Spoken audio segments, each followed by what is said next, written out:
Bueno, buenas noches a todo el público presente. Tranquilo, hay lugar para todos. Estamos de un programa de radio y que hay mucha gente que está escuchando. Exacto, la teleaudiencia. Bueno, bien. Sí.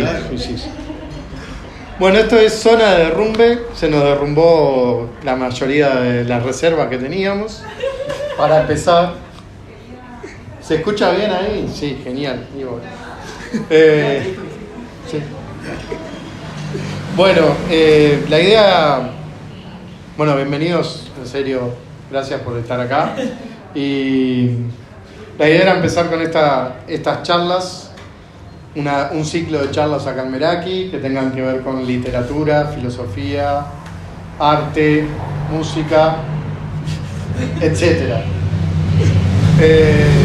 Y bueno, nos demoramos un poco, la idea surgió allá por agosto, con Fabián, que ya se va a presentar. Bueno, yo me presento, soy Emanuel, ya me conocen. Ya estoy presentado. Acá está Pepe y allá Leti. La idea era un poco empezar como cruzando literatura y filosofía a partir de algún texto y bueno, ahí surgió cruzar este librito de Melville, Barleby, el escribiente, con lo que dice Gilles Deleuze, que es un filósofo francés, que va a presentar en unos minutos Fabián. Y bueno, intentar hacer como también una parte, traer eso a la literatura, a la música, al arte en general. Y que esta sea una charla donde ustedes puedan participar cuando quieran, ¿no? No que sea una exposición y que nosotros hablemos acá 40 minutos y después... Exacto, nada así. Así que, como nos estamos escuchando bien, solo usamos el micrófono para que nuestra teleaudiencia pueda escuchar mejor. Así que siéntanse libres de interrumpir cuando surja alguna pregunta, algo que quieran comentar. Anímense a decir que no entendieron. También, eso es algo importante. No venimos a hablar acá desde la erudición. Ninguno de nosotros es experto, o bueno, yo por lo menos, ni en Melville ni en Deleuze. Pero bueno, es un poco la lectura que nos atrajo a Fabián y a mí, que fuimos los que estábamos ahí en la sala de profesores diciendo, che, vos estás leyendo tal cosa, mirá, me gusta esto. Empezó así. Y bueno, la idea es compartir estos meses de lectura y por dónde han ido nuestras derivas de la lectura de estos dos textos, que en realidad son tres, porque también está La literatura y la vida de Gilles Deleuze y Barleby o la fórmula. Esos son los dos textos de Deleuze y después, bueno, la obra que da título a esta charla. Así que, bueno, les agradecemos nuevamente. Bienvenidos y, bueno, arrancamos. Arrancamos bien.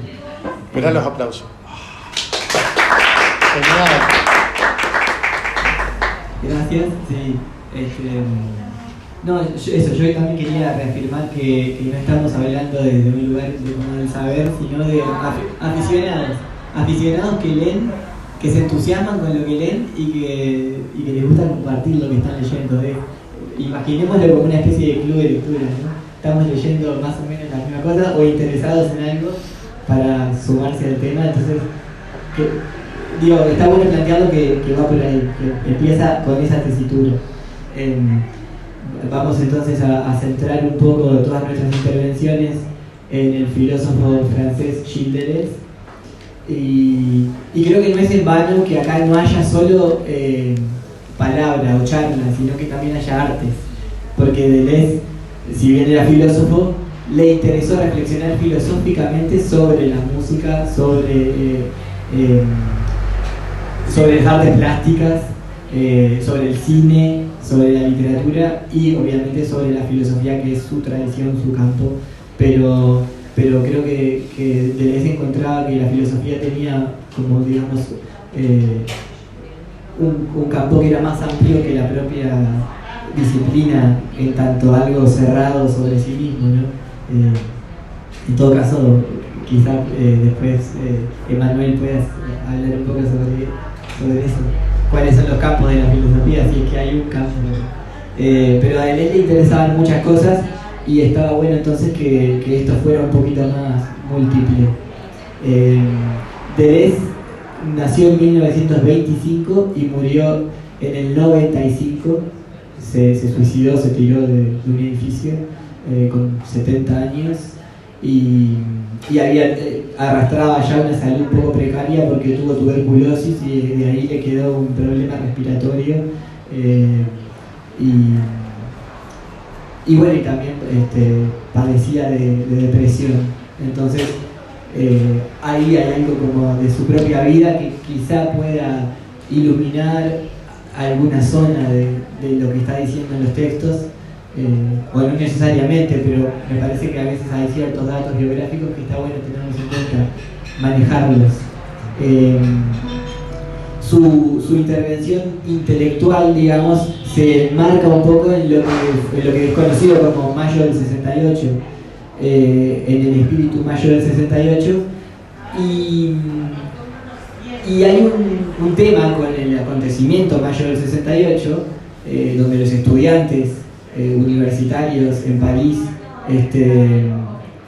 tomaron un poco las calles, la universidad, y planteaban algo que en el momento fue leído como una serie de reivindicaciones un tanto extrañas, que no tenían por lo menos una conexión con lo que se pensaba que podía ser la revolución en ese momento, en los 60.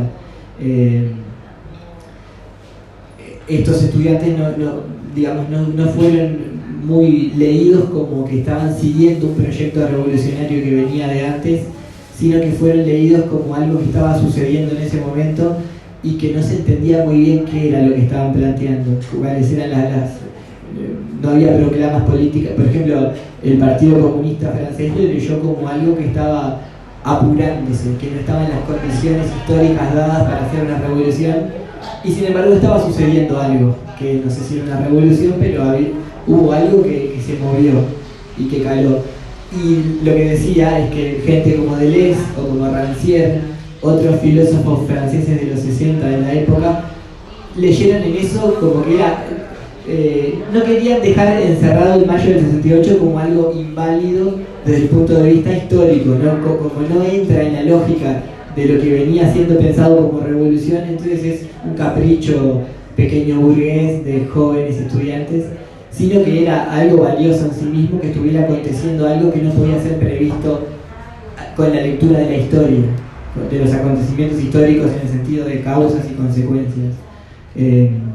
Entonces, la lectura de Deleuze y el concepto de devenir, que es un poco ese que es contrahistórico, no causas y luego consecuencias, y entonces la historia es una sucesión de eventos predecibles por ciertas causas, porque en definitiva todo más o menos puede ser explicable o justificable por algo que pasó o 10 años atrás o 1000. Y la idea del devenir es que algo puede suceder y que era totalmente imprevisto. O bueno, por lo menos un pequeño manotazo a la idea de devenir que como propia idea de devenir creo que se escapa. Estoy hablando de esto porque es una de las ideas fundamentales de Deleuze, la del devenir, y que va a tener que ver con lo que vamos a estar comentando. Entonces creía bueno meterlo un poco en un momento, en una circunstancia, lo que estaba pasando mientras Deleuze estaba pensando ciertos libros.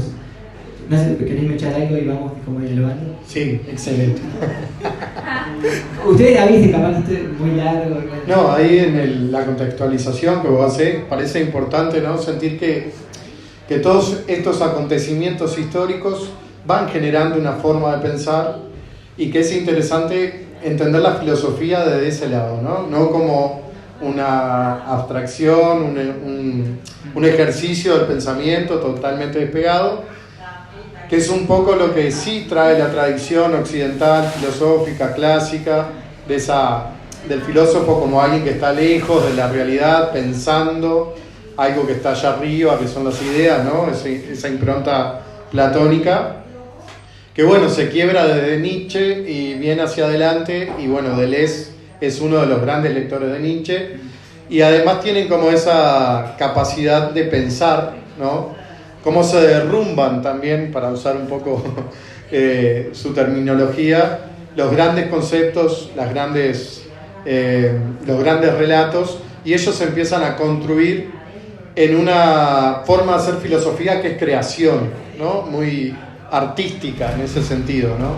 No tiene que haber un concepto que de alguna forma atrape, materialice ciertas partes del pensamiento y la realidad en esa relación recíproca, sino que acá no tiene que haber eso, ¿no? Es esa idea de Deleuze de que la filosofía es arte, es una forma de crear conceptos, dice él, y se nota en la forma que él va haciendo su filosofía, ¿no? Donde los conceptos no son totalmente cerrados, donde si uno lee el texto se contradice y uno dice, pero se contradice, bueno, sí, pero está jugando con esa tensión de ir y venir de un concepto, de poder hacer que esto sea algo vivo, ¿no? Y ahí, en ese pasaje de entender la filosofía como algo vivo y además como algo creativo, ahí está donde se emparenta con la literatura, ¿no? Que también tiene como esa idea de la vida en general, pero del arte también como eso, la filosofía como arte, como eso, una artesanía en el sentido de ir construyendo los conceptos y no dejarse atrapar por uno, y que creo que ese es el espíritu también del mayo del 68, ¿no? Donde se derrumban ciertas cosas y va surgiendo algo que, como bien decía Fabián, deviene, ¿no? No sabemos hacia dónde va, no sabemos muy bien las causas, pero son multicausales, entonces se va generando algo distinto, algo vivo, algo que no podemos atrapar y dejar como encasillado en el mero concepto. Entonces creo que ahí está la dificultad de leer a estos autores también, porque no es que podemos decir que hay una interpretación canónica y el devenir es, y lo definimos con una formulita, ¿no? Sino que bueno, que es algo vivo y que nosotros al leer, al interpretar, al poder cruzarlo con la música, la literatura, generamos también filosofía. Entonces es como algo, un acontecimiento. Entonces es importante eso, me parece, para entender por dónde él puede ir a un texto filosófico, a una película o a una obra de arte y traer conceptos que no están en ningún lado, ¿no? Que son fruto de ese trabajo creativo. Bueno, pero me dejaste hablar un montón. No me interrumpas. No, hablamos más o menos lo mismo. Canta una canción. Sí, canta Sí, una canta una canción. Canta una canción, Leti. Ahí va. que sea bien. Que si no me meto, no. Ah, no, acá no te dejamos pasar. Pepe es así, ¿eh? No, yo estoy tranquilo. Y ahí los dejo pensar un poco.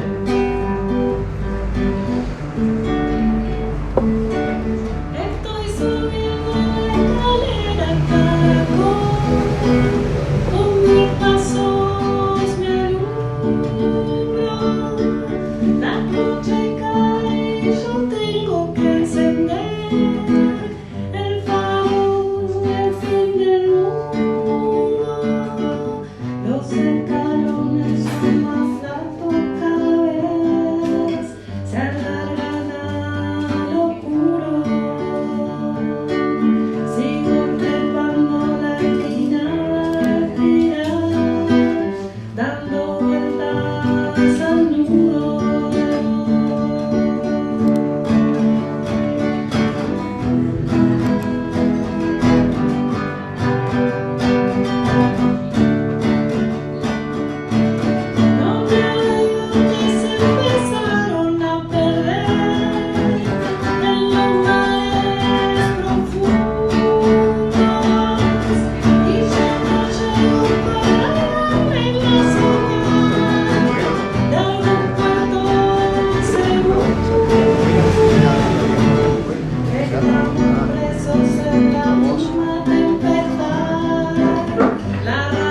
faro al fin de la luz.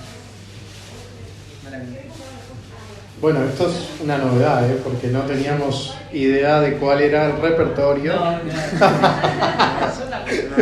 Porque hay muchas zonas de incertidumbre en esta charla. El devenir. Sí sabía que ibas a cantar canciones tuyas y de otros. Por eso te preguntaba. Sí, me parece muy interesante su elección, ¿no? En esto del poder transformativo, bueno, si se dice así, ponele, del fuego, ¿no? De quemar y que eso se genere en otra cosa. Digo, se me ocurrió ahí un pensamiento. Y al principio de la canción había como un contraste. Con mis pasos me alumbro. Eso, con mis pasos me alumbro. Y hay como todo un juego de luces y oscuridad, ¿no? La luz en lo oscuro, dice, ¿no? Y tiene que ver, me parece, con lo que Barleby ilumina en ese lugar al que llega a trabajar, porque es a la vez visto como... Deleuze usa la imagen de pájaro nocturno, pájaro oscuro, pero a la vez se habla de que Barleby lleva como una luminosidad hacia ciertas zonas que estaban oscuras y Barleby ilumina. Además, como el cubículo que le improvisan un poco para que empiece a hacer copias sin ser visto, tiene una ventana y esa ventana da a una pared. Como en un momento uno se pregunta, ¿y para qué tiene una ventana? Si la ventana no da a ningún lugar exterior, a ningún patio ni nada, sino que a unos metros hay una pared. Y me parece, ahora capaz que hacemos un resumen un poco de la obra, pero quería asociar en esto del devenir la canción con algo de interpretación de esto. Barleby trabaja con una ventana que da a una pared. Creo yo que la ventana ahí puede estar cumpliendo el lugar de denunciar que la pared es la que está desubicada, no la ventana. Porque la ventana debería dar a un exterior, a un lugar que no sea el del trabajo, que no sea el de esa esclavitud. Porque es más o menos una esclavitud disfrazada. Y entonces, bueno, ¿cuál es el papel de la ventana? Denunciar que la pared es la que está en un lugar que no debería estar. Y bueno, quería traer ese comentario. Hacemos como una especie de resumen del argumento y capaz que haces tu parte. ¿Querés hacerlo vos o lo hago yo? Como el argumento de... No. Barleby, el escribiente de Melville, a grandes rasgos, que si querés lo hacemos medio en contrapunto, es un estudio de un abogado que acaba de ser ascendido a algo así como consejero judicial y entonces tiene más trabajo y necesita un copista más de esos que copian escritos para presentar en diferentes oficinas. Tienen que estar todos los escritos iguales y la obra está ambientada en 1800. La obra está escrita en 1850 y es más o menos contemporánea la ficción a la escritura. Entonces no hay fotocopiadora, hay que copiar todo a mano y hacían falta los copistas, los amanuenses. Había ya un grupete que trabajaban, eran 2 copistas que trabajaban con este abogado que acaba de ser ascendido y un muchachito medio adolescente que es como un mandadero. Los nombres que les pone Melville son todos graciosos porque creo que está generando personajes que son un poco caricaturas. Nippers, que quiere decir como una pinza que corta, Turkey, que es pavo, y el niño que es el mandadero es Ginger Nut, que es jengibre y nuez, porque lo único que comen mientras trabajan son unos panecillos, unos bocaditos que son de jengibre y nuez, y hay alguien que los vende y bueno, este niño los trae y por eso le pusieron ese apodo al niño y los comen, ¿no? Pero resulta que estos 2 copistas que ya están en la oficina tienen sus mañas y el abogado más o menos trabaja con ellos, los conoce y les respeta esas mañas, porque uno está malhumorado de mañana y trabaja bien de tarde y el otro al revés, está malhumorado de tarde y trabaja bien de mañana. Entonces el abogado dice, bueno, por lo menos en cada turno hay uno que me trabaja bien, el otro puede estar derrapando, pero siempre hay alguien que está en ese momento haciendo lo que tiene que hacer. Y eso como que se los perdona, pero una vez que lo ascendieron, tiene que trabajar más y necesita un nuevo copista. Entonces a ese llamado, a esa entrevista de trabajo que un poco no existe más que un intercambio breve de palabras, acude Bartleby. Bartleby es descrito como alguien muy fantasmal, sombrío, que se aparece en el marco de la puerta y pide por el trabajo.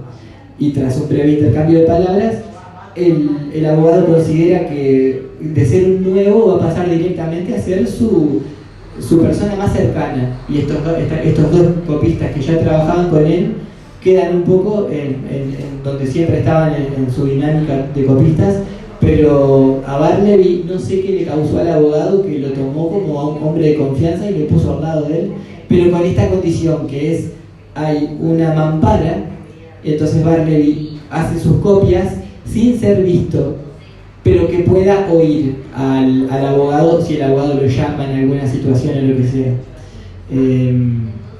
Y así empieza a funcionar la cuestión, y ese es un pacto inicial, digamos. Bartleby va a copiar y detrás de esa mampara para no ser visto. Pero en un momento, esto es una cosa que no está del todo dicha explícitamente en la novela de Melville, pero que Deleuze lo toma como un análisis que le parece crucial.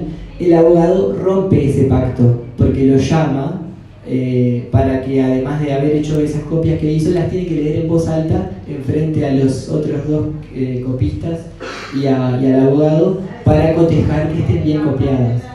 Y entonces Bartleby no lo dice, pero Deleuze sí lo dice. Eso no estaba en el pacto inicial. Entonces el abogado rompe el pacto y ahí se desarma un poco la dinámica de trabajo, como un primer derrumbe.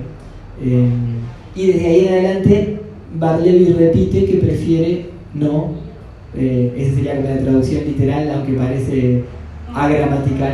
Prefiero no, o preferiría no.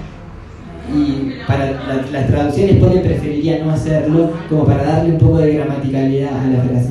Pero la frase original de Melville es I would prefer not to, y no dice not to qué cosa, y como queda incompleta, Deleuze dice esa frase agramatical descompone un poco todas las relaciones, tanto de abogado como alguien que ordena y manda al resto, como los demás como compañeros de trabajo. Todo se derrumba porque hay una frase agramatical que vino a poner al lenguaje en crisis.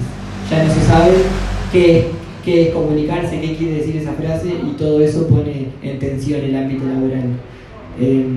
Entonces Bartleby no va a hacer más. Primero se niega a hacer ese trabajo secundario que no estaba pactado, que era leer en voz alta lo que se copiaba. Pero un poquito más adelante ya deja de copiar y no hace más nada. ¿Querés avanzar un poquito en el...? Sí, una cosita que me parece interesante es que quien va relatando, el narrador de la historia, es este abogado, ¿no? Que no sabemos quién es. Perdón, no lo dije. Claro, no sabemos el nombre de él. No, sabemos su función, digamos, quién es, qué hace y todo, pero no sabemos su nombre, ¿no? Y de Bartleby tampoco sabemos más nada, más allá de que se menciona que tendría una hermana, ¿no? Y que bueno, que hay todo un misterio en torno a su persona, sobre de dónde vino, y que al final, después que se desenlaza la obra, hay como el mismo narrador retoma ahí y hace como una especie de hipótesis de por qué Bartleby hizo lo que hizo o fue como fue, ¿no? Entonces, en esto que Fabián decía de estas zonas, que la ventana que da un lugar a donde nada se ve porque es una pared de ladrillo, el lugar de intimidad pero separado por un biombo, que es como raro, ¿no? Decir, bueno, se supone que lo que charla el abogado con su cliente tiene que ser algo secreto, sin embargo hay alguien que oye sin ser visto. Incluso en algunas partes de la novela los clientes cuando entran quedan como un poco sorprendidos, ¿no? De nuevo como el sinsentido de poner de mano derecha a alguien que recién conoce, y por qué no a uno de los dos amanuenses que ya conocía, ¿no? Entonces ahí en toda la novela, lo que uno le pasa cuando la va leyendo, o a mí me pasó, es como eso, entrar en esa lógica del sinsentido, ¿no? Que es justamente lo que Deleuze va a decir, que se va a entrar a preguntar por qué Barleby rompe con todas estas estructuras, y justamente lo va a hacer a través de una fórmula. Por eso el título de Barleby, o la fórmula, en este análisis de apenas 34 páginas que hace Deleuze de la obra, es justamente muy importante la imagen y las palabras, ¿no? Cómo las palabras van de alguna forma construyendo sentido o destruyendo sentido, ¿no? En esto que también Melville, bueno, según Deleuze, hace devenir también al personaje Barleby, que empieza siendo un copista, un trabajo normal para el cual está contratado, en algo más, ¿no? En algo más que incluso hace que cambie, en eso que decía Fabián cuando cuenta la obra, hace que cambie la dinámica normal, ¿no? Porque el abogado va a decir, bueno, pero yo a este tengo que... Todo empieza cuando le dice, che, ¿te animás a ir a hacer un mandado de correo? Preferiría no hacerlo. Entonces se dedica a copiar, todo lo que no está relacionado a copiar, preferiría no hacerlo. Entonces va generando en el resto como esa idea de, che, pero pará, no te cuesta nada ir a... Entonces, y él preferiría no hacerlo, además con esa zona de incertidumbre, porque preferiría no hacerlo no es ni una negación rotunda, ni una afirmación de otra cosa, no es preferiría no hacerlo porque no está en mi contrato, ¿no? Queda siempre ahí como en una incertidumbre. Entonces, claro, Deleuze usa todo eso para hacer entrar ese concepto de él, que es el de devenir, ¿no? Devenir animal, que es su concepto, pero que nosotros lo tomamos en un sentido amplio, ¿no? En esta idea de que las cosas no son totalmente definidas, ¿no? Y se van de alguna forma cambiando, transformando, que es la palabra que a mí no me gusta porque sería deviniendo, porque no es que se transforma, se trocan unas en otras, como puede pasar, bueno, no sé, un hombre que se transforma en un animal, como hay en algunos textos, sino que acá queda en esa incertidumbre, porque... O sea, Barleby es un hombre, todos sabemos que es un hombre, pero se comporta de una manera tan extraña que va quebrando todo lo que los otros compañeros suponen que es normal, ¿no? Es normal obedecer al abogado, que es su patrón. Es normal que el abogado se enoje y lo quiera echar, pero tampoco él puede echarlo, ¿no? Ahí hay toda una lectura también de la relación entre el abogado y Barleby. Pero claro, va quebrando todo esto hasta el punto que, bueno, en su inacción y en ese de preferiría no hacerlo, va quedando parado ahí el personaje, ¿no? Totalmente va quedando en el medio de toda la acción de la obra, pero sin ningún tipo de acción él, ¿no? Eso es como lo que uno empieza a ver, ¿no? Todo gira en torno a él, la gente que se pregunta qué hace ahí, los otros empleados que se preguntan cuál es su función, el abogado que lo quiere sacar y no lo puede sacar, hasta el punto de que se muda de edificio para sacárselo de encima, y él queda ahí, metido en el edificio, que compra otro dueño que tampoco sabe qué hacer con él, y que cuando le dice, che, mirá, te pago para que te vaya, o no sé qué, preferiría no hacerlo, o sea... es la respuesta.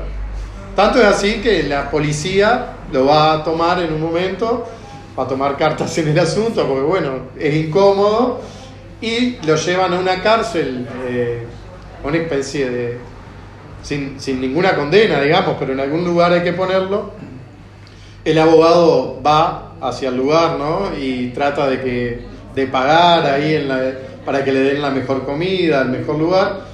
Pero claro, él se comporta de la misma manera dentro de la estructura carcelaria, ¿no? Preferiría no hacerlo, está siempre parado frente a una pared, preferiría no comer, preferiría no dormir, hasta que indudablemente pasa lo que pasa cuando alguien deja de hacer cosas. ¿Qué pasa? Se muere, exactamente, ¿no? El personaje muere.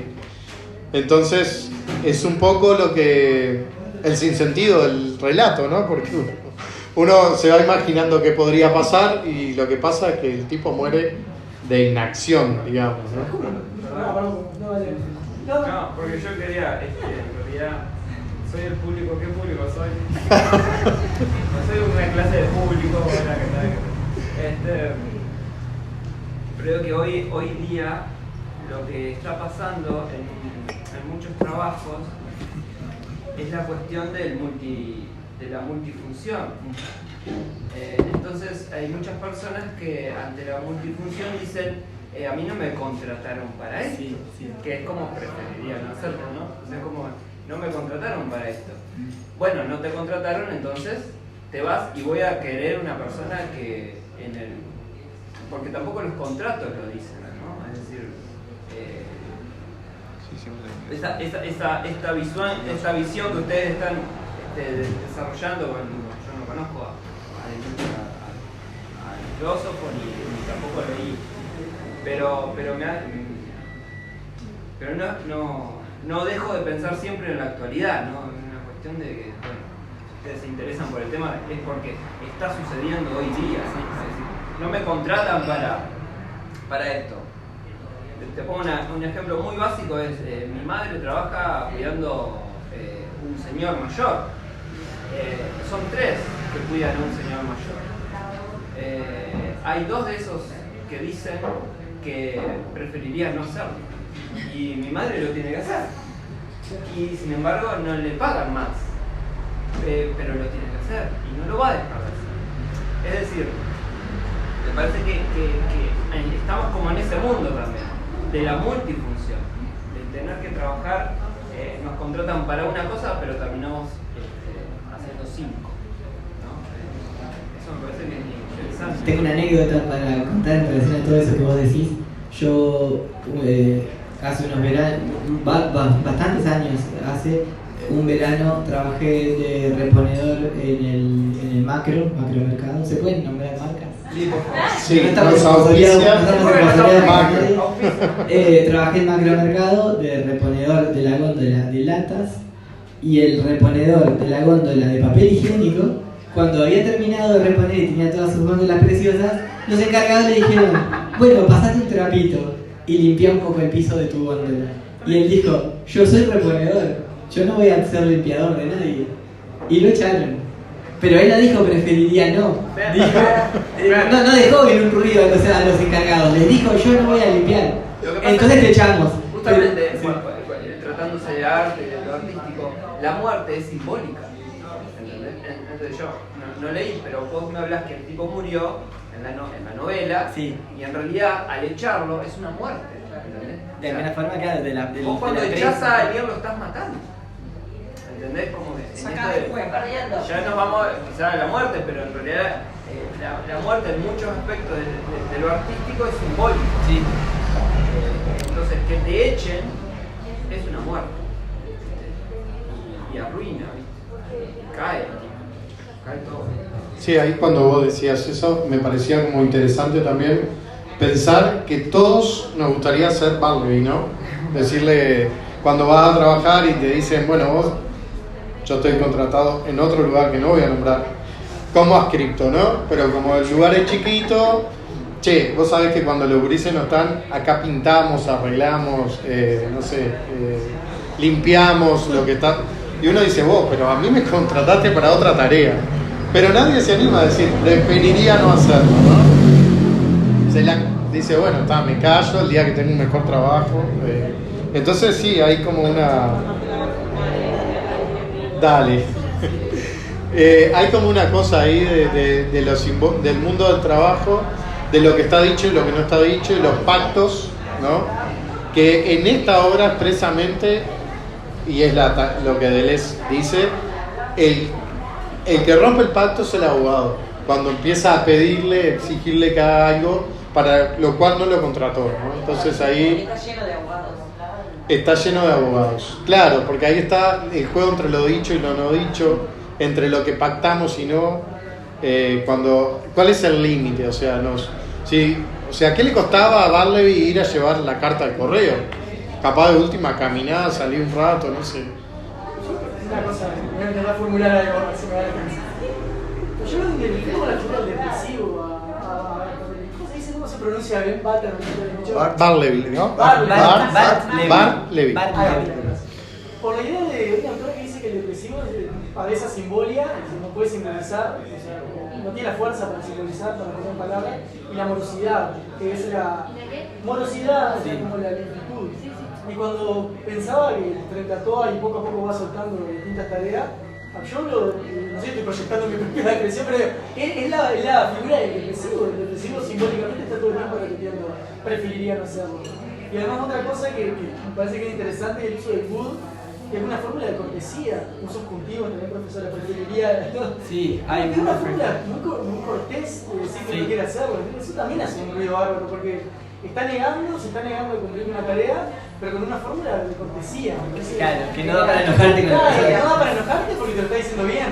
Pero sobre todo lo que más me interesaba ahora, me hiciste pensar en del tipo que prefiere no hacer las cosas y poco a poco prefiere no hacer nada hasta morir. O sea, es un suicidio, me imagino yo, ¿no? Sí. Claro, sí, en la historia nadie obliga a Bartleby a hacer nada, ¿no?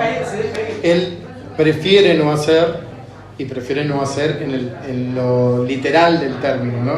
Y además el abogado parece que le huye, cuando no le queda más remedio que tener que enfrentarlo, decide irse a alquilar otra oficina en vez de traer a la policía y decir, bueno, no, tenés que ir. Como que adopta capaz que la postura más cómoda, o no querer enfrentarlo, ¿no? Entonces no me peleo con la decisión, con su decisión, porque yo a veces, cuando lo leí se me fue. Como ves con él.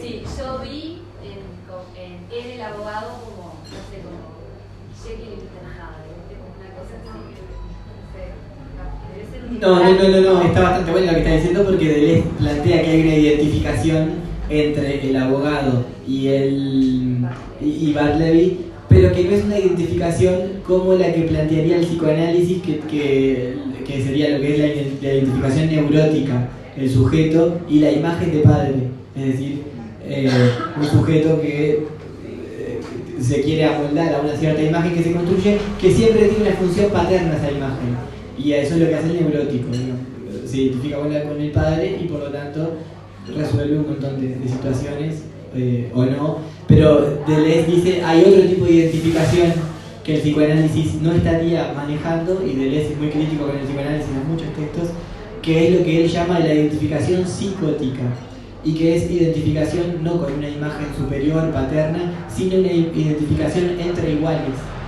Y por lo tanto, el abogado se identifica con Bartleby y por lo tanto empieza a perder su jerarquía y se vuelve un poco como un igual y no sabe qué hacer con eso. Y entra en en una zona de devenir. Ya no es un jefe porque incluso el lenguaje se puso en cuestión y no logra dar una orden a Bartleby, ni echarlo, ni ejercer ningún poder, porque perdió las herramientas para ejercer un poder, que es tener un lugar fijo, establecido como amo de alguien, ¿no? Ese lugar se perdió una vez que se pronunció la fórmula. Por eso decíamos que la fórmula vino a derrumbar todas las relaciones sociales de ese lugar de trabajo. Y entonces la identificación psicótica es otro tipo posible de identificación para, y ahí viene un poco la visión que creo yo política de Deleuze, de que puede existir una sociedad viable que sea de iguales, de hermanos, sociedad de amigos, en esta línea revolucionaria de Francia y luego de Estados Unidos de crear una sociedad de fraternidad, de igualdad, de libertad, que obviamente fueron revoluciones fracasadas, pero que aún así, dice Deleuze, fracasadas porque el padre que había sido echado retornó. El peligro de una revolución de iguales es que la función padre vuelva. Quizás en un principio la sociedad norteamericana generó una sociedad de iguales y rápidamente vino quizá el capital como una función paterna que volvió a poner una jerarquía.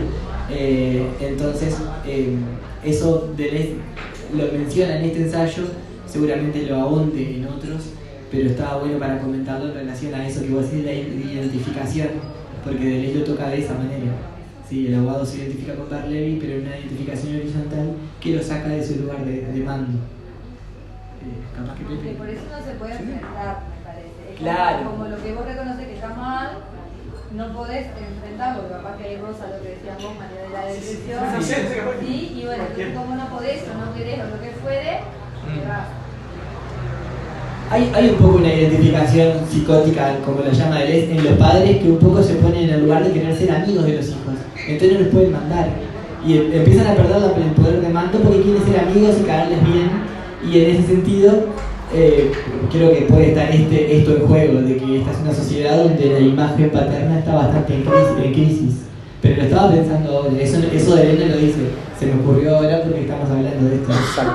No, lo que sí hay que ver es cómo se va diluyendo esa figura de la ley, que es el abogado, ¿no? La ley en el sentido, aquello que está mandado, establecido, cómo se va diluyendo a lo largo del texto para llegar a esa especie de hermandad, ¿no? O sea, todo el pensamiento deleuziano es anárquico, entonces todo lo que es no ley, todo lo que es la posibilidad de no establecer esas relaciones horizontales, sino más verticales, es lo que él esboza ahí, como decía Fabián al final, como una especie de teoría política, ¿no? Esta idea de que una sociedad de iguales, donde cada uno vea en relaciones no tan claras tampoco la identificación con los demás. Él habla, justamente de archipiélagos. De archipiélago, ¿no? De esa idea como de esa idea que somos individuos, pero juntos somos algo más, ¿no? Y además hay una cosa que él va a trabajar, que es esta figura de Barleby como alguien original, ¿no?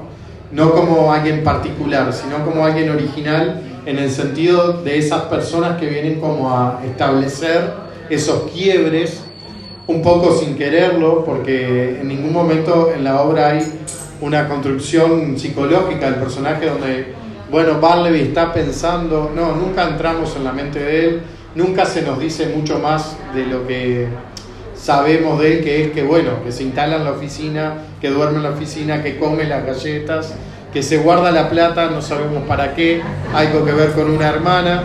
Entonces, claro, hay también una cuestión sociológica dentro de esta obra, que además tiene como esa implicancia, ¿no? Bueno, está toda la discusión si es justamente Barleby el hombre moderno, es Barleby, es Melville el escritor. Dijimos que no había que decir autor. El escritor moderno. Entonces, de fondo, sí, la imagen de modernidad tiene que ver con eso, ¿no? Con esas líneas establecidas, o tiene que ver con otra forma de establecer relaciones, ¿no? Entonces, ahí es donde juega toda esta idea de desarmar como la estructura de lo que nos pasa, y ahí es cuando lo podemos traer a hoy, ¿no? Pensar si se puede pensar de otra manera, ¿no? De una manera no establecida, y de qué forma vamos deviniendo, por qué nos dejamos, cómo nos vamos construyendo como una persona, o desconstruyendo de lo que nos está mandado, y en el fondo pensar, ¿no? Cuáles son las raíces de nuestras relaciones. Entonces ahí tiene que ver, creo, ahora que se está hablando mucho de la depresión post-COVID y post-pandemia y todo eso. Claro, la depresión empieza cuando no hay sentido, o cuando hay una búsqueda de sentido incompleta, o que de alguna forma no se va. Entonces, capaz identificar qué cosas se están derrumbando nos ayudan también a ver qué se está construyendo, ¿no? Porque justamente Barleby y su muerte, que es simbólica, ¿no? También podría ser de otra manera, ¿no? Podría haber sido de otra manera. Claro que vendría Melville y me diría, sí, pero yo lo quise así. Pero justamente, ¿no? Lo que nos bloquea o lo que nos choquea es justamente la muerte como el final, ¿no? El sinsentido total. Pero de alguna forma el lugar hacia donde vamos, ¿no? Que es muy propio de la filosofía, y que Deleuze va a decir, bueno, la literatura, igual que la filosofía, empiezan con la muerte, terminan con la muerte, en un sentido... Capaz tiene que ver también con la idea, ¿no? O sea, en realidad lo que ustedes están diciendo es que hay un personaje que plantea una idea distinta. O sea, plantea una cosa distinta a cómo venía siendo. Y eso es una idea. O sea, es el planteamiento de una idea. ¿No? La construcción yo qué sé, así sea el capitalismo, así sea el comunismo, así sea el socialismo, es una idea, es un ideal, ¿no? Me parece que Sí. Eso y que eso muera es como nada, como para pensar. Hoy día me parece que justamente es eso, ¿no? Esa idea de a mí me contrataron para esto y bueno, entonces te echamos, es que esa idea no está funcionando hoy día, ¿no? Como, perdón que todo lo bajo a hoy, No, está perfecto, esa es la idea. La idea, ¿no? La otra cosa que estaba escuchándolo me quedé pensando también, porque esto ya es más, siempre lo escuchamos, que el que no es funcional a lo que se espera de él, claro, se termina separando, bueno, porque no copia, no lee, no hace lo que quiere, entonces lo mandamos preso. Pero ni siquiera sirve para estar preso, porque no come, no se revela, no sé qué, entonces se muere. O sea, no sos funcional, te terminás ocurriendo.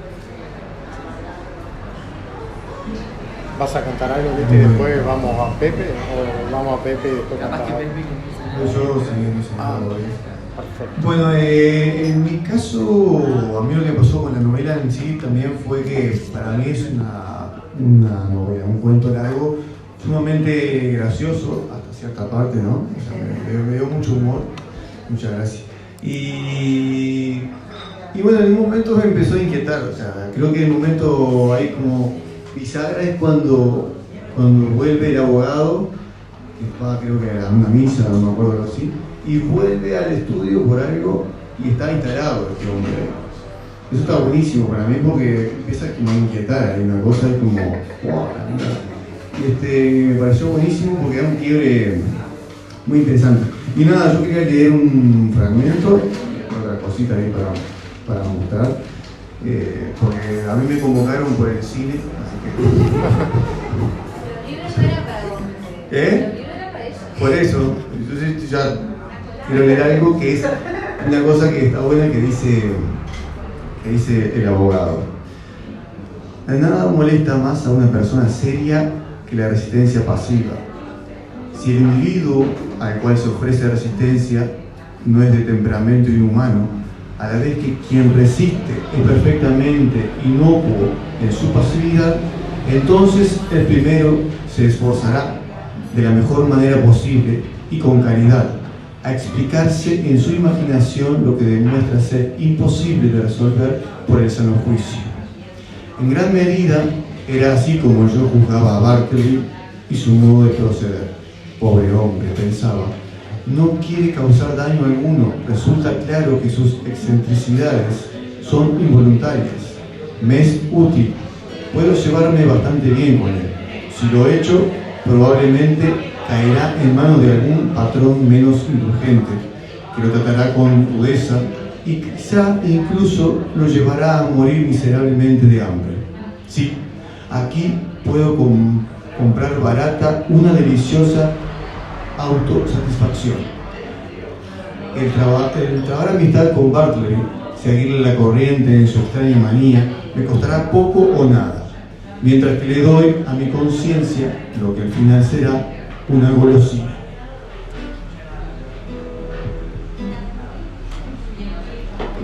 Para hacerme con pedazos, para salvarme entre únicos e impares, para hacerme un lugar en su parnaso, para darme un rinconcito en sus altares. Me vienen a convidar a arrepentirme, me vienen a convidar a que me pierda, me vienen a convidar a indefinirme, me vienen a convidar a tanta mierda. Yo no sé lo que es el destino, caminando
próxima tiene que ser en vivo, para que se pueda seguir escuchando. En vivo. Radio. Bueno, no sé. Bueno, hacemos rápido para que Matías se vaya. No, me supo que me voy a levantar, me parece una necesidad. Bueno, entonces yo lo que hice un poco fue buscar referencias cinematográficas de esta novela. En realidad hay muchísimo material, ¿no? Entonces como que seleccioné unas cositas. En primer caso, esta película, yo voy a nombrar ahora películas que hacen como referencia, guiños a la novela, al cuento. Ahí de Manuel va pasando. Entonces, esta primera película se llama Dogma, es una película norteamericana del 99, que acá los protagonistas, Matt Damon y Ben Affleck, son ángeles que son expulsados del paraíso. Y bueno, Ben Affleck es Bartleby, es expulsado del paraíso porque cometen errores, sobre todo Matt Damon, que estaba como tildado por Dios a ser el encargado de matar a ciertas personas, era el encargado. Entonces los rechaza y vienen al mundo terrenal y bueno, buscan volver al cielo y encuentran una iglesia bastante llamativa donde el cura de esa iglesia quiere como reinstalar de vuelta a la iglesia a la sociedad. Y bueno, cambia un poco, entonces como dice que si pasan por el arco de la iglesia se purifican y pueden, o sea, los seres humanos, ingresar al cielo de vuelta. Lo interesante de esto es que justamente ese Bartleby es una persona totalmente agria, malhumorada, enojada con lo que está pasando, es un tipo gris, y es como una forma, por lo que yo vi la película, de darle a entender ese ser con la novela. Después la otra es Aceptados, una película más moderna, también esa es del año 2006, donde el protagonista, el muchacho acá, es Bartleby, también se llama Bartleby, y bueno, es un muchacho que ingresa, sale del liceo y no ingresa a la universidad porque lo rechazan, manda sus cartas para que lo acepten y lo rechazan. Entonces él arma como una tramoya donde inventa una universidad ficticia. Y inventa una universidad ficticia para que su familia esté contenta de él. Convencido de que tiene que ir a algún lado. Ahí va. Pero lo interesante de la película está bueno porque, bueno, le creen toda esa mentira a la familia, loco, y lo que hace el tipo es, tiene que armar una universidad ficticia, encuentran un hospital psiquiátrico que estaba cerrado, y arman una universidad, arman una página de mentiras de la universidad, y un día para el otro, se llena de gente porque ingresan en la página pidiendo solicitud. De gente que también había sido expulsada. Claro, expulsado de la sociedad. Exacto, expulsado todo. Entonces, claro, lo que maneja ese Bartleby es que es la monotonía de ese mundo que está como palmado. Y bueno, la universidad lo que tiene bueno es. Muchas gracias, perdón. Chao, Mateo. Muchas gracias. Nos vemos. Bueno, entonces lo que hace eso está buenísimo porque se instala una universidad que el loco va a las otras universidades como a ver cómo funcionan y ve que son horribles, son monótonas, son todas iguales, es como, exacto, todo eso, todo pipi. Y entonces lo que él hace es, bueno, empieza a preguntar a los gurises, a la gente qué quieren hacer. A uno le gusta meditar, a otro le gusta hacer estrella de rock, a otro quiere hacer cocina, otro quiere hacer caminar por el pasto. Entonces cada uno se especializa en esas cosas. Entonces está buenísimo porque me parece que entonces cada uno egresa de su particularidad y después termina dando clase cada uno de eso. Está muy interesante la película, está muy bueno.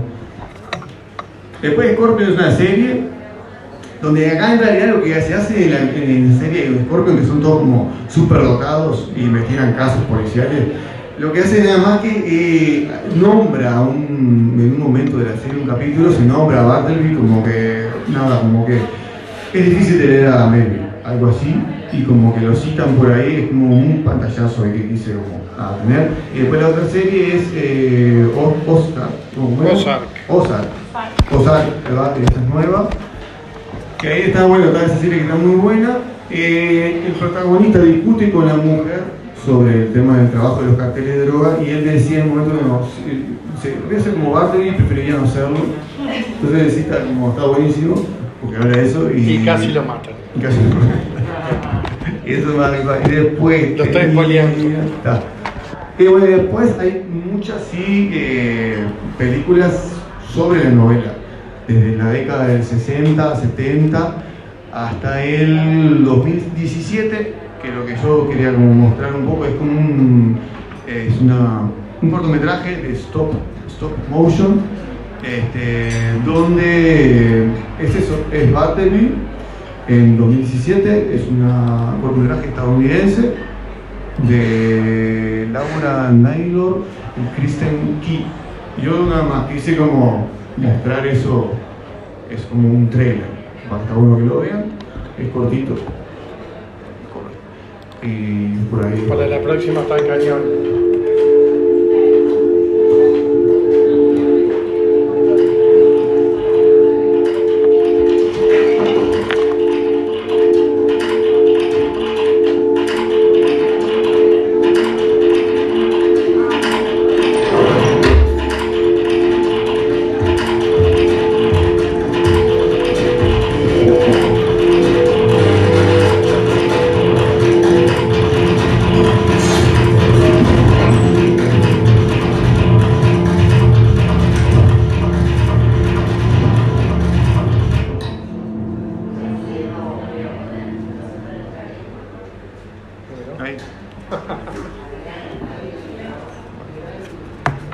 Bueno, estamos en hora. Ya tenemos herramientas didácticas para trabajar en el liceo, ¿viste? ¿Sabes cómo? Perdón, pero Bart Simpson empieza con Bart, o sea, y es el distinto. Sí, el agregado. Es el rebelde, Que prefieren nada. que prefiere no hacer nada. Ahora que lo leí, porque no sabía cómo se escribía.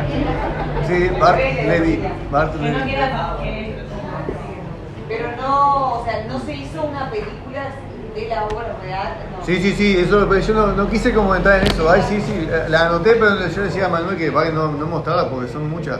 Pero sí, de Bartleby, solo así hay 1970, 1963, 1976 y después salta un poco a la del 2017 ya un poco. Pero ahí en ese rango de décadas ahí hay cantidad, son todos, sobre todo francesa y alemana. Pero hay varias que son de la novela. Claro, la novela representada cinematográficamente. Claro, ahí está. Y obras de teatro también, ¿no? Sí. Ahí va, también. Eso es mucho. Yo porque quería ver como esos guiños que habían de la obra. Bueno, queda un montón. Mucho para No hablar. llegamos ni a la primera página. No. No, hay mucho más para decir. Creo que hay algunos puntos que quedan ya planteados ahí para que sigan pensando. La idea es un poco el año que viene, después del receso de Meraki y de todos, retomar como un ciclo de charlas donde podamos generar como esta dinámica, esperemos con un poco más de público, que siempre hay cosas que ustedes van diciendo que no se nos ocurrieron o que no vimos ahí en el texto y está bueno, enriquece creo el punto de vista y la discusión que se puede dar acerca de lo que plantea ahí el autor, ¿no? Como en toda interpretación siempre está esa posibilidad de lo que cada uno pone, ¿no? Como decía Matías ahí, bueno, si uno está un poco depre, capaz de algunas cosas ahí, o si uno está en la posición de mandar, también capaz se identifica con el abogado, o capaz somos como los amanuenses que son simples espectadores, hay un poco de lo que va pasando, ¿no? A todos nos espera la muerte igual. Yo lo que vieron el filósofo siempre es positivo. Pero bueno, la idea es como lograr disparar así alguna reflexión, algún intento de ir a la obra, de poder leer, de poder como interesarse por estos temas. De mi parte les agradezco y le paso la posta acá a los compañeros. Bueno, muchas gracias. Preferiría no hacerlo. Gracias, creo que estaría bueno cerrar con un poco más de música.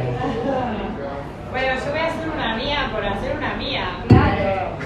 A eso vinimos, Leti, a escuchar. Voy a hacer una mía porque claro, lo sigo escuchando y iba buscando también como una relación. Yo me puedo declarar emanuense. Dale. Muy bueno.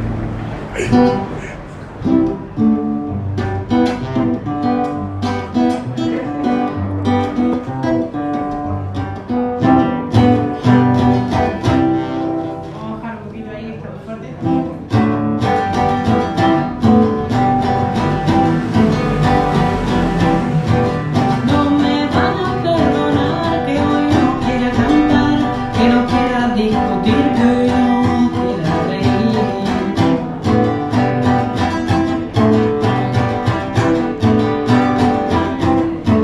Tengo ganas de bailar, tengo ganas de escuchar, de mirar un poco adentro, tanto tengo y no tengo nada.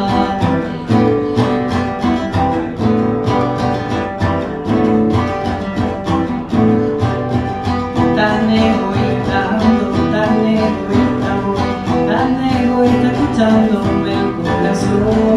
Tan egoísta ando, tan egoísta voy, tan egoísta escuchándome el corazón.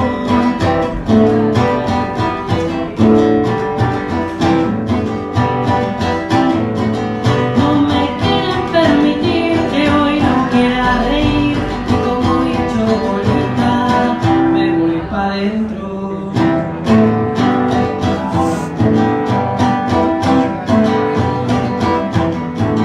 Este bicho tiene ganas de mirarse el corazón, de escucharse un poco el alma contemplando una canción que me azote ni castigue si me quieren condenar, que yo esta la retruco hasta en el juicio final.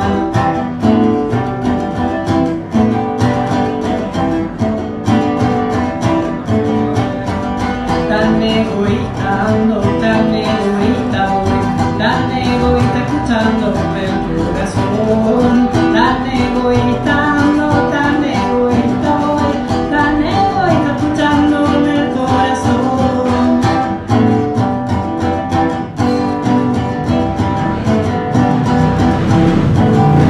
Que salga lo que tenga que salir, que pa' que venga lo nuevo y me planto mi sentir, que me azote y castigue si me quieren condenar, que yo esta la retruco hasta en el juicio final. Y que salga lo que tenga que salir, que pa' que venga lo nuevo y me planto mi sentir, que me azote y castigue si me quieren condenar, que yo esta la retruco hasta en el juicio final.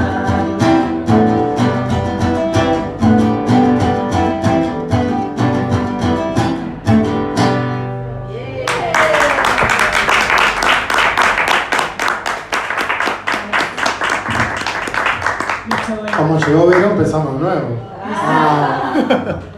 No, bueno, agradecerle a Leti, a Fabián, a Pepe, que me siguieron en la locura, en este devenir. Y bueno, muchas gracias a ustedes por venir. Acá Fabián va a decir las palabras para terminar. Quizá al final de la primera, así que. Bien. Bueno, muchas gracias. Y disfruten de Meraki, que está precioso. Gracias, Melaki. Esperá que hay que poner música ahora. Ahí está. Sí, capaz. Qué bien. No, capaz que tengo.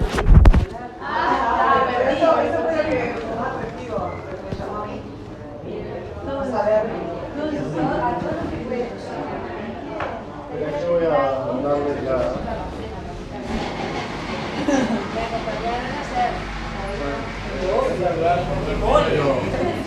El mejor público mundial. Terminamos, vamos para acá. Yo creo que te están convenciendo. ¿Todo bien?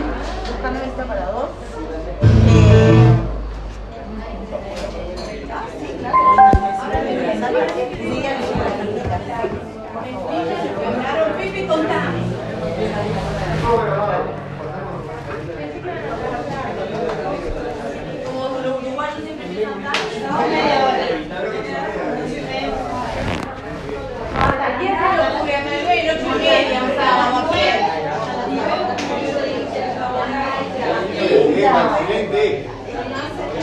puede estar ese tiempo.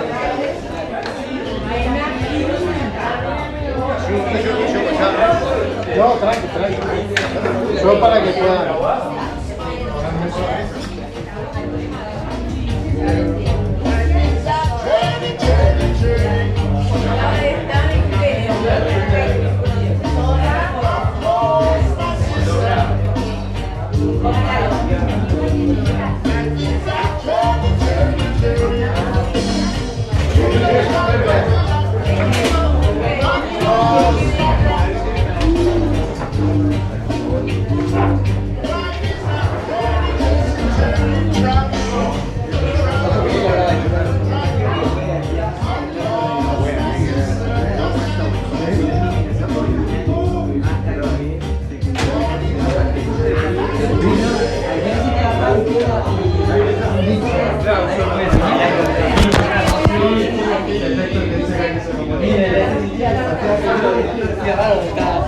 No cierra, pero casi cierra. Si no cierra, mejor. Exacto, porque me le más la palabra que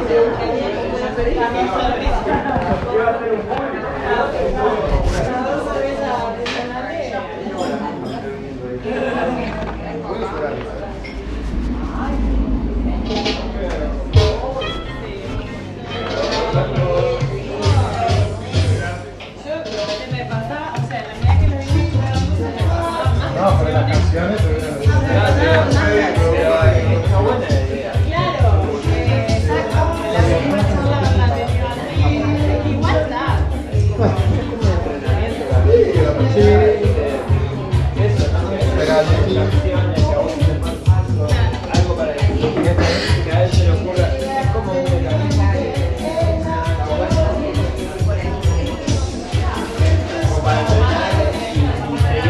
Nada, sí.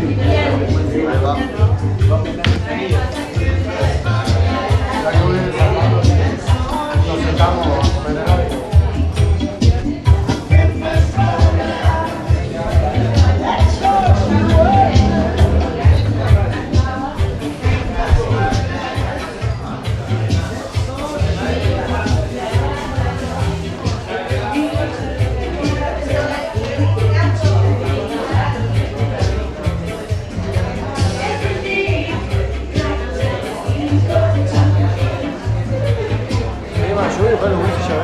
Dale. Dale. Dejó la mochila acá. Dale.